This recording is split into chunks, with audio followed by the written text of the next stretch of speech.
दोस्तों क्या आप भी बीएससी लिमिटेड का ही शेयर होल्डर हो? तो दोस्तों इस कंपनी का स्टॉक्स के बारे में कहा जाए दोस्तों तो 2700 रुपीज़ का ही स्टॉक्स में कहा जाए तो प्राइस है इसका 5 डेज़ का रिटर्न, 1 मंथ का रिटर्न एंड दोस्त बाकी के रिटर्न भी देख सकते हो कि कैसा है।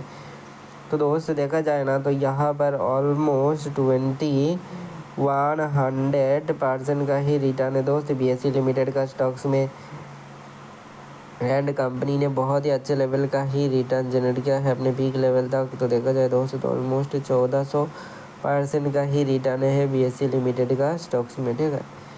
यहाँ पर देखा जाए दोस्तों तो 57 गुना से भी ज़्यादा रिटर्न इसने जनरेट किया है एंड स्टॉक्स में लगातार से तेज़ी जो है ख़राब नहीं है। कंपनी कोशिश कर रहा है बेहतर से बेहतर रिटर्न निकालने का एंड 1 लाख करोड़ तक तो पहुंच ही चुका है कंपनी का मार्केट साइज। तो समझ सकते हो कि कितना रिटर्न कंपनी ने जनरेट किया है। तो दोस्त फिलहाल आज के लिए इतना ही। May God bless you, good bye.